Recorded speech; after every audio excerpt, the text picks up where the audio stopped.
Mm-hmm. It's all good. How you feeling going this week? I feel good. I feel good. I feel good about the plan. I feel good about how my body feels. I had a good week or a good day of practice, so I feel good about the week. Hi, Zach, about this, and I want to ask you the same. Do you feel like a win this week at that top number is a chance to run a really good momentum that can carry on the rest of the season, given how you started? Yeah, I mean, yeah, we're going to talk about this every week from here on out now because of how we started, but every week is so critical at this point. Yeah, we got to get another win. Do you kind of just disregard the record to a degree? I mean, obviously the record matters, but it's more about how you're playing and how the team is progressing. Is that the biggest deal? Yeah, you just have to treat it week by week. You just got to go 1-0 in a week. Our record is what it is with 3-4. We're still in it.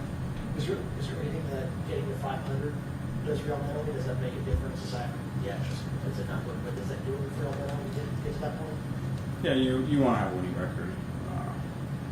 And this is the next step towards that goal. So, got to go 1-0 this week, get to 4-4. Given what the Eagles have on their side of the ball on offense, they're explosive, one of the most explosive offenses in the NFL. How much emphasis do you guys have as an offense about playing better than you have the last 2 weeks in terms of scoring and just overall operation? Yeah, we got to play great this week. We know what they have. They have really good players. They're going to make plays on offense and defense. So we got to play great on both sides of the ball. What's the example about their defense? They got good players. They play within the scheme. They're well coached. We've played against this style of defense before. It's always tough. They got a good pass rush. They're gonna pressure you. So you got to handle it well. You got to get the ball out quickly, and you got to push the ball down the field when you find your opportunities. You played against Banjo a few times now, different stops. I mean, is his scheme pretty much the same? But does he adapt the players he has, or what's it look like to you? He adapts year to year. A little more too high than he used to call. I would say he mixes it up a little more than he used to. Keeps you on your toes. Sends the pressure here and there. So you got to be ready for a lot of different things. They mix it up front wise, personnel wise, quarters, single high, cloud. So they do a good job disguising everything, making everything look the same. Over the years, you've really hit like key moments you've really on T and it really great response. You go back to the Super Bowl run. What's it about T that makes him a guy that you kind of turn to when you maybe need to throw, more so than other throws? I mean, T's just a great player. And I'm lucky enough to play with enough great players on our offense that I can throw the ball where the defense tells me to throw it, not having to think about other things. I'm confident in any of our guys to just go and win. And T's been playing great. He's going to continue to play great. He's going to continue to make contested plays, win his one-on-ones, and make plays down the field. So I'm going to continue to go to him. How much do you allow yourself, if you think about that this could be the last year that you have both to get the ball and throw to? I mean, you thought about that at all as you went through the season? No, not since the season started. Did you think about that at all before the season? You have a lot to think about in off seasons. Yeah, you think about your own career, a lot of different things, how things can play out. That's life. Once you're in the season, there's almost no other thinking going on other than what's my job today and try to get better. Do you keep up with the quarterback class of 2020? Do you have any kind of relationship with Jim? Not really. We were at the Heisman ceremony together. We played against each other in college. Last time I saw him was when we played him there in 2020. I don't really have I wouldn't say I have a relationship with Jim. How important has Zach Moss been in pass protection? How much do you trust him? As much as you guys move around and you're out in the center, picking up guys not outside. Yeah, he's done a great job. He's really filled that role that we needed expertly. He's getting the feel for where he needs to be in his checkdowns, the timing of when he's going to get the ball in those checkdowns. He's really been playing well. What do you remember from that game? 2020? We tied. It wasn't very fun. Are you I was thinking about this, are you kind of upset that Fletcher Cox isn't on it anymore? I can't say that. No. He's a great player. Always was. always disruptive. So I'm glad he's retired. Well, was there a part of you that maybe wanted to kind of get back after the hit in 20? No. For the job in 20? No, I hope he's still sitting on his couch, enjoying a nice steak dinner or something. Stay off the field. Was that game the most you've been hit and the hardest you've been That's tough to say. It was so long ago now. I remember getting hit a lot, but I remember getting hit a lot of times. So that's football. Does it feel like 4 years ago? Does it feel longer? Yes and no. It feels like a long time ago, and then it also feels like yesterday. I guess that's how life is when you get a little older. You guys, 0-3 at home. I know each game tells a different story as to why the outcome is what it is. But is there anything that you can point to that you guys need to correct at home to start playing some games here?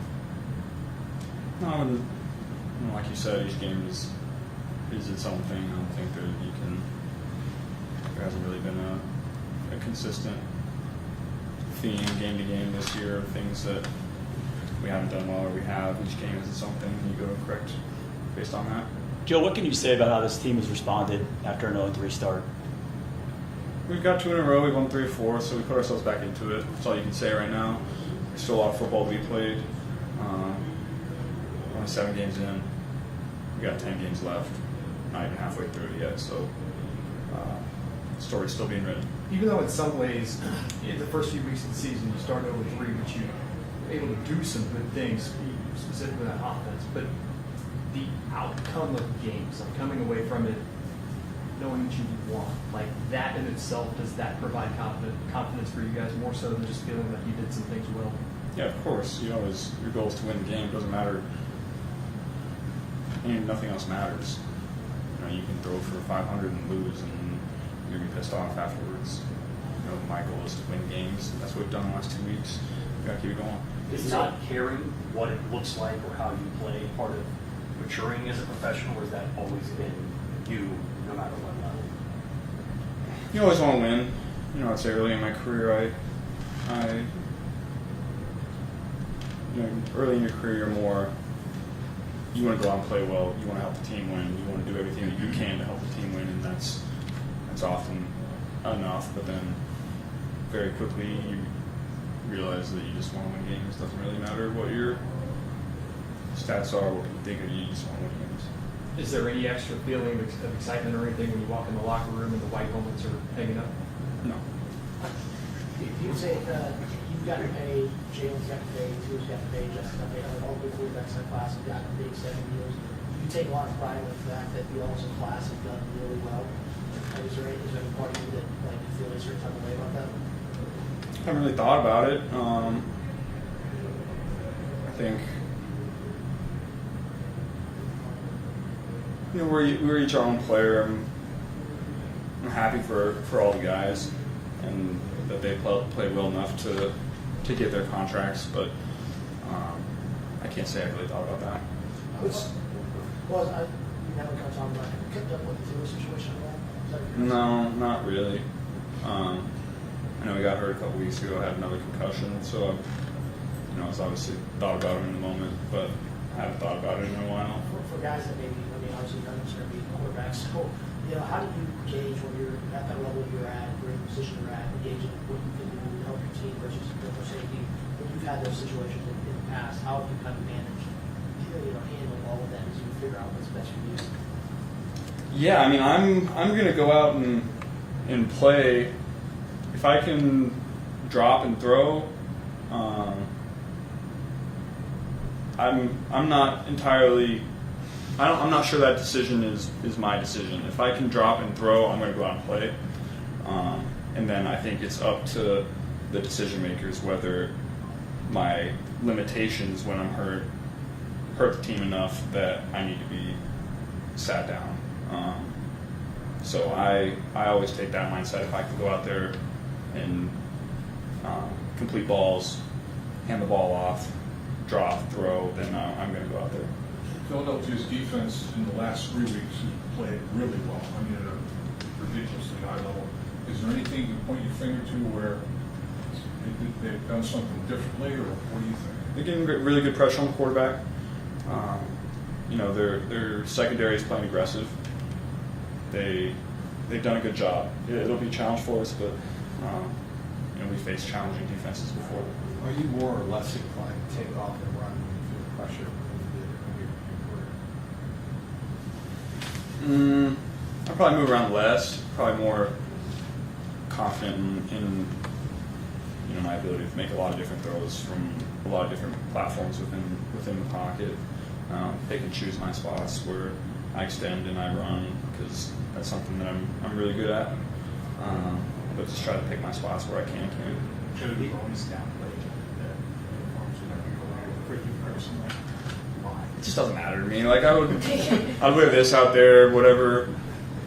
Like it looks cool, it does, but I'd play in just about anything. I'm just happy to be out there. After the Giants game, you talked about how you felt a little bit sped up. How did you feel like you played against Cleveland's pass rush, knowing that you're going to face another really good one this week? Yeah, I was happy with how I played on Sunday. I